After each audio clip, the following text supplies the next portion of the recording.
if I told you Germany once had a killer so feared they called him the Vampire of Hanover, a man who bit into his victims' throats as he murdered them. His name was Fritz Haarmann, and his crimes in the 1920s left a city drenched in terror. Haarmann targeted young men and boys, often runaways or the homeless who gathered around Hanover's train station. Posing as a police informant, he lured them back to his apartment with promises of food, shelter, or work. But once inside, there was no escape. Haarmann's method was uniquely horrifying. He would overpower his victims, sink his teeth into their throats, and literally bite through their windpipes. After killing them, he dismembered the bodies, sometimes disposing of remains in the Leine River, other times keeping parts for himself. Rumors spread that Haarmann sold the flesh of his victims as black market meat during Germany's post-World War I food shortages.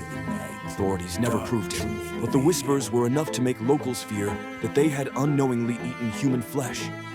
By the time he was caught, Haarmann had murdered at least 24 boys and young men, though many believe the true number was closer to 30 or more.